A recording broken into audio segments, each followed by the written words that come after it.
क्या आप हाल फिलहाल में कोई नया बिजनेस स्टार्ट करने वाले हो?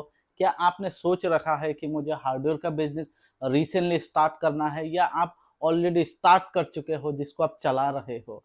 तो ऐसी कौन सी गलतियां है जो हार्डवेयर के बिजनेस में हो, चाहे या कोई भी अनदर बिजनेस में हो, जिसमें आपको करना नहीं चाहिए, जिस कारण, जिस गलती के कारण, जिस तरह के ग्रोथ रहते हैं बिजनेस स्टार्ट करने के बाद, वो ग्रोथ ब्रेक लग जाता है। तो उस गलती को किस तरह से आप अवॉइड कर सकते हैं और उस गलती से बच सकते हैं? ये गलती मैंने अपने जीवन में किया है, इसलिए मैं आप लोगों के साथ शेयर करने वाला हूँ कि आप लोग ना करें। इस तरह के गलतियाँ से जो स्पीड रहता है ना बिज़नेस का, वो स्पीड रुक जाता है।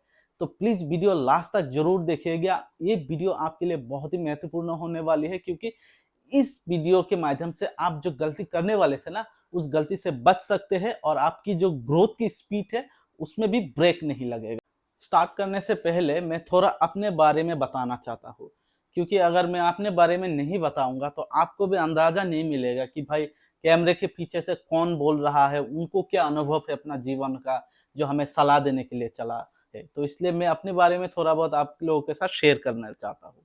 2017 24 दिसंबर में मैंने अपना बिजनेस के स्टार्ट किया था। मैंने पहले बिजनेस का स्टार्ट छोटे मोटे जैसे कि 36,000 से मैंने अपना काम स्टार्ट किया था। मैंने पहले हार्डवेयर का बिजनेस स्टार्ट नहीं किया था। मैंने जो ऑनलाइन वगैरह में काम रहता है, को किसी को पैन कार्ड बनाना हो, रेलवे टिकट बुक करना हो, इस प्रकार के काम, जैसे सरकारी सीएचसी आजकल आए हैं ना, उस प्रकार के काम मैंने स्टार्ट किया पहले।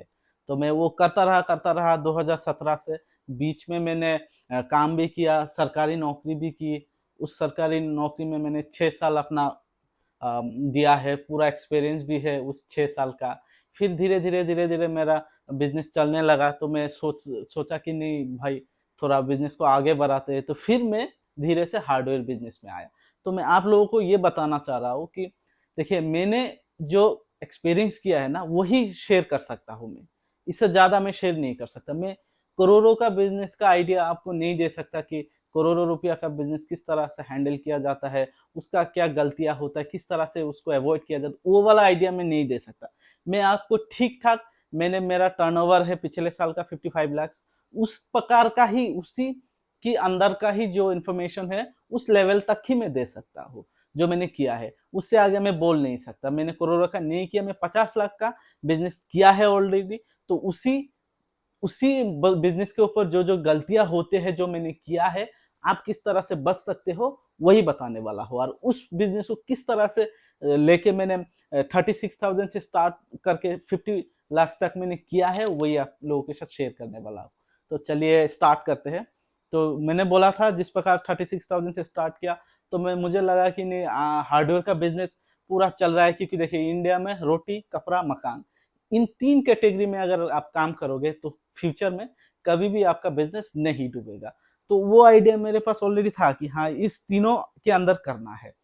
तो मैंने पहले पेंट से शुरुआत की, और आप भी पेंट से शुरुआत कर सकते हैं, क्योंकि हार्डवेयर में देखिए इतनी रेंज ऑफ प्रोडक्ट है। अगर हाँ, एक बात और भी क्लियर करना चाहता हूँ, देखिए अगर आपके पास बहुत ज़्यादा पूँजी है ना, तो वो अलग चीज़ है, पर आप जब कम पूँजी से करोगे बिज़नेस, तो उसी बात पे मैं मतलब बोलना चाह रहा हूँ कि कम पूँजी से किस प्रकार से हार्डवेयर बिज़नेस कर सकते हैं, और उस कम पूँजी में आप किस-किस गलतियाँ नहीं कर सकते, मतलब आप वो गलतियाँ से बच सकते हैं। तो आप ये ध्यान में रख के स्टार्ट कीजिएगा इस बिज़नेस को, हार्डवेयर खासकर। जैसे कि मैंने स्टार्ट किया पेंट से, तो आप पेंट से ही स्टार्ट कर सकते हैं। पेंट बिज़नेस ऐसा है जो कभी भी इन फ्यूचर डूबने की चांसेस बहुत कम है, और आपका प्रॉफिट एंड मार्जिन बहुत अच्छा मिलता है। मतलब आपका जब इसमें स्टार्ट करेंगे, आपके एरिया में आप देख लीजिए। और अभी मैं कुछ दिन पहले लास्ट वीडियो बनाया था बिरला ओपस का, तो वो भी आप एक बार देख लीजिएगा। तो एक डीलर ले लीजिए आप, मतलब कम इन्वेस्टमेंट में अगर आपको डीलरशिप चाहिए तो बिरला ले लीजिए। बिरला धमाकेदार अभी काम कर रहा है, तो बिरला का तारीफ मैंने बहुत सारे वीडियो में किया, और एक्चुअली तारीफ के काबिल है। तो बिरला का एक डीलर ले लीजिए। अपना एक एरिया चॉइस कर लीजिए। एरिया मतलब ऐसा मत कीजिए कि पूरा बहुत ज़्यादा, जैसे कि आपने अगर 3-4 लाख में स्टार्ट करना है, तो अगर बहुत हाई रेटेड रेंटल एरिया आप चॉइस कर लेंगे, तो सारा पैसा तो उधर ही चला जाएगा।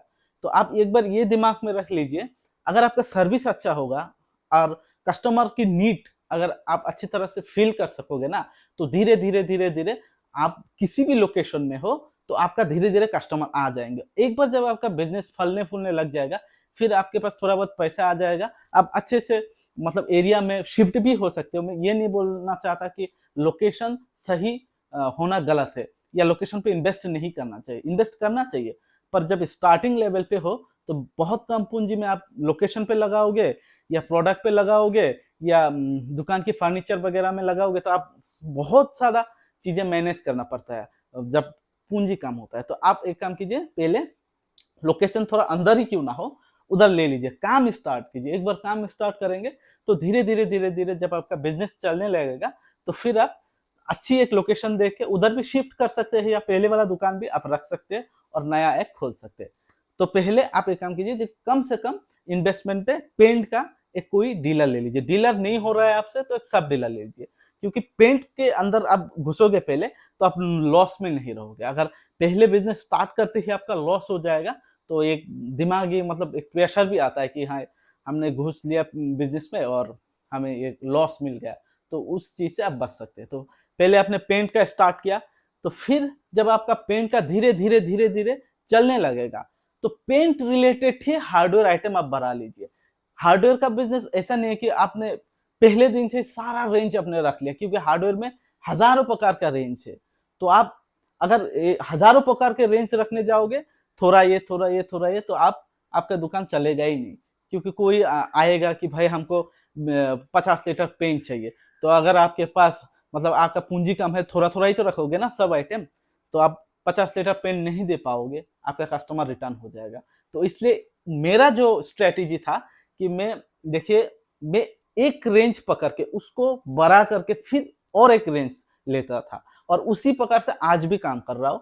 पहले मैंने पेंट से स्टार्ट किया, तो पेंट को इस लेवल तक ले आया कि नहीं भाई अब पेंट हो गया, मेरे एरिया में हो गया, इतना डिमांड है और इतना मैं सप्लाई कर पा रहा हूँ और ठीक ठाक सप्लाई कर पा रहा हूँ, तो पेंट का हो गया। फिर आपका धीरे धीरे पूंजी आ जाएगा तो आप अलग एक मतलब प्रोडक्ट में इन्वेस्ट कीजिए। जैसे कि इलेक्ट्रिक में घुस गया, इलेक्ट्रिक का भी आप सारा सामान एक बार पूरा रेंज रखिए, फिर आप अलग मतलब अलग एक रेंज ऐसा कीजिए। तो गलतियां यही करते हैं जब नया नया बिजनेस स्टार्ट करते हैं हार्डवेयर का, तो पूरा रेंज में, जैसे कि आपके पास 5 लाख रुपया पड़ा हुआ है, हार्डवेयर का बिजनेस करना है, सब आइटम एक साथ घुसा दिया। तो ऐसा ऐसा करने से क्या होता है, कोई भी कस्टमर आता है तो प्रॉपरली सामान नहीं मिलता, कोई ना कोई सामान शॉर्टेज पड़ेगा ही। इसलिए एक या दो, आपके पास पूंजी है तो 2 आइटम से शुरू कीजिए। इलेक्ट्रिक के पूरा सामान रख लीजिए, क्योंकि इलेक्ट्रिकल पूरा मतलब अगर आप पेंट के बिजनेस में जाओगे तो इलेक्ट्रिकल सामान भी आपका चलता है, उसी लाइन पे चला जाता है। तो आप इलेक्ट्रिकल का सामान फुल रेंज रखिए, फिर पेंट का रखिए। तो इस प्रकार से धीरे धीरे धीरे धीरे अपना रेंज ऑफ प्रोडक्ट बढ़ाइए। ऐसा मत कीजिए कि कम पूंजी में पूरा बिखार देना, मतलब इसमें 20,000 लगा दिए, इसमें 30,000 लगा दिए, इसमें इतना, तो आप फंस जाओगे। तो वो ये गलती से आप बचिए, ये बहुत ही बड़ा मिस्टेक है और पहले मैंने भी किया था, तो उससे फिर मुझे अंदाजा लगा कि नहीं भाई इस तरह से गलती करेंगे तो नहीं होगा। तो फिर आपका जब इलेक्ट्रिकल भी हो गया, पेंट भी हो गया, फिर धीरे धीरे आप एक काम कीजिए, दरवाजा रखिए। दरवाजा के साथ लिंक करके उसकी जो फिटिंग्स आइटम आते हैं, टावर बोल्ट कब्जा वगैरह, वो रखिए, तो एक और रेंज आ गया आपके पास। फिर धीरे धीरे आप प्लाई पे जा सकते हैं। तो इस तरह से स्टेप बाय स्टेप कीजिए, क्योंकि कम पूंजी में करने वाले हो तो स्मार्टली करना पड़ेगा। स्टेप बाय स्टेप कीजिए, ऑटोमेटिकली कुछ दिन बाद देखिएगा आपका बिजनेस बढ़ जाएगा। और एक गलती है, अगर आप पहले ही आपका दुकान इतना बड़ा साइज होना चाहिए, आप ये ढूंढते रह जाओगे कि भाई मुझे अगर दुकान बड़ा साइज ही नहीं मिलेगा तो नहीं होगा, ऐसा मत कीजिए। आप पहले स्टार्ट कीजिए, वक्त के साथ धीरे धीरे धीरे धीरे आपको सारी चीजें, आपकी जो इच्छाएं है कि मुझे इस तरह का करना है, वो सारी चीजें मिल जाता है। पर पहला है स्टार्ट, अगर आप स्टार्ट करोगे तो सारी चीजें हो जाती है वक्त के साथ। देखिए बिजनेस तो आपको करना ही है, वो अलग चीज है। पहले आप अपना माइंडसेट क्लियर रखिए, पूरी तरह से क्लियर रखिए, क्योंकि बिजनेस में बहुत सारे प्रॉब्लम्स आएंगे, बहुत सारी समस्या का आपको फेस करना पड़ेगा। आपकी इतने सारे प्रॉब्लम्स आएंगे, कभी कभार ऐसा लगेगा आप बिखर जाओगे, पर इस तरह का माइंडसेट आप मत रखिए। चाहे हार्डवेयर का बिजनेस हो, कोई भी बिजनेस हो, आप सफल हो जाओगे, इतना आप अपने आप को भरोसा रखिए। पर आपको टिके रहना है, टाइमली शॉप पे जाना है, काम करना है, कस्टमर किस तरह से रिटर्न हो रहा है, किस तरह से कस्टमर को आप डिमांड को फुलफिल कर रहे हो, लोगों का कैसा पर्सपेक्टिव बन रहा है आपकी दुकान के ऊपर, उस तरह से आप मतलब इस चीज के ऊपर काम कीजिए, आपका रेंज भी बढ़ जाएगा, धीरे धीरे आप वक्त के साथ काम भी सीख जाओगे, कौन सा रेंज रखना है, किस तरह से बढ़ाना है, वो सारी चीजें आप सीख जाओगे। पर आपको पहले समय देना पड़ेगा, समय दोगे, अपना एफर्ट दोगे तो सारी चीजें आप सीख जाओगे। और माइंडसेट पे ये जरूर रखना, पूरा क्लियर माइंडसेट रखना, किसी भी हालत पर आपको अपना पेशेंस नहीं खोना है। इतने सारे प्रॉब्लम्स आएंगे मेरी लाइफ में, मैंने जितने भी साल अभी बिजनेस स्टार्ट किए, इतने सारे प्रॉब्लम्स देखे, रोलर कोस्टर जैसा अभी भी चल रहा है, पर बिखरना नहीं है। आपको डट करके अपने शॉप पे रहना है, काम करना है, ऑटोमेटिकली काम बढ़ेगा। अपने आप को सपोर्ट करना है पूरी तरह से कि मैं कर सकता हूं, तो आपका काम ऑटोमेटिकली चल जाएगा। आप अपने आप को जिस दिन पूरा सपोर्ट करेगा ना, तो आपकी बिजनेस ऑटोमेटिकली ग्रोथ होगा, आपका माइंडसेट क्लियर रहेगा। तो इस चीज पे आप ध्यान रखिए, बिजनेस हो कोई भी चीज हो, आप सफल हो जाओगे। आपका जिस तरह का माइंडसेट कि भाई मुझे इस तरह का एक हार्डवेयर शॉप चाहिए, वो हो जाएगा, पर इसके लिए आपका माइंडसेट चाहिए। अगर आपका माइंडसेट क्लियर हो ना, तो ऑटोमेटिकली सारी चीजें हो जाएंगे। भरोसा है अपने काम के ऊपर, आपके ऊपर। आप कभी भी कस्टमर के साथ चीट मत कीजिए, ये भी आप ध्यान रखिएगा, चाहे 1 रुपया भी क्यों ना हो, चीट मत कीजिए, ठीक है ना। कोई कस्टमर आपके साथ मिसबिहेव कर रहा है तो नमस्कार बोल के उनको विदाई कर दीजिए। कुछ भी हो, कस्टमर के साथ चीट मत कीजिए, अच्छा व्यवहार कीजिए, उसका डिमांड फुलफिल कीजिए, रेंज ऑफ प्रोडक्ट धीरे धीरे आ जाएगा, सब कुछ आ जाएगा, ठीक है। तो यही पॉजिटिव माइंडसेट के साथ अगर आप चलोगे, हार्डवेयर हो किसी भी प्रकार के बिजनेस हो, आप ग्रोथ कर लोगे, ठीक है। उतना भरोसा अपने आप के ऊपर रखिए और अपने काम पे ऊपर रखिए, ठीक है। वीडियो अच्छा लगे तो प्लीज लाइक शेयर जरूर करना। कोई भी मतलब गिला शिकवा हो तो प्लीज कमेंट करना। वीडियो अच्छा लगे बुरा लगे कमेंट्स कर देना, तो मुझे भी थोड़ा मिल जाएगा कि ये नहीं भाई लोग देख रहे हैं, सपोर्ट कर रहे हैं। तो वीडियो लास्ट तक देखने के लिए आप लोगों ने इतना समय दिया। वीडियो बहुत लंबा हो गया, पर मैं जब बोलता हूँ ना, तो लगता है कि मतलब दिल से बोल देता हूँ, तो टाइम का कुछ ये नहीं रहता है। धीरे धीरे इस चीज के ऊपर भी इम्प्रूव करूंगा कि कम वक्त में अच्छा आपको प्रोवाइड करा सकूं। अगर आपको इस तरह का ही बातें अच्छा लगता है, तो मतलब थोड़ा लंबा भी हो जाए, आपको कोई प्रॉब्लम ना हो, तो प्लीज वो भी कमेंट कीजिएगा, तो मैं पूरा दिल से बोलने की कोशिश करूंगा। बाकी वीडियो आप सभी लोगों को देखने के लिए दिल से शुक्रिया।